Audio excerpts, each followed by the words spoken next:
Monsieur Martinez, la CFDT a communiqué sur sa caisse de grève. On va expliquer à nos téléspectateurs ce que c'est faire grève. Moi, je peux pas parce que je suis pas à la CFDT.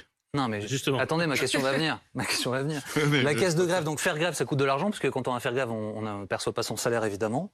La caisse de grève, c'est le coup de pouce donné par les syndicats aux grévistes. Alors la CFDT a donné des chiffres, on va les faire apparaître à l'écran. Ce coup de pouce qui, en gros, incite les gens à venir manifester. Et le montant disponible total, dit la CFDT, c'est 141 millions d'euros.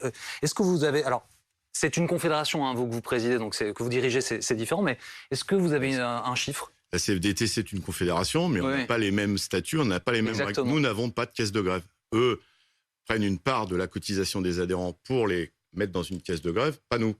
Nous, dès qu'il y a des mobilisations, des grèves, on a une caisse de solidarité, et c'est à l'occasion de ces mouvements que on reçoit des chèques, pas que de nos adhérents d'ailleurs, de citoyens qui veulent aider. Vous en recevez beaucoup là? Pas encore. Mais on a des réserves de 2019-2020 parce qu'il y a eu beaucoup de solidarité. Plusieurs millions d'euros? Non. D'accord, donc très peu d'argent.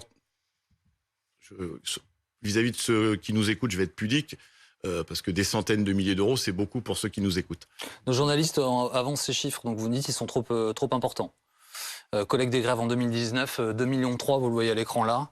Oui, d'accord, mais... Ils ont été utilisés depuis. Ah oui, il y a eu beaucoup de grévistes, très longtemps, et 3 mois de grève, même avec beaucoup de solidarité, on n'arrive pas à les combler. Il y a encore des grévistes de 2020 qui n'ont pas récupéré tout ce qu'ils ont perdu.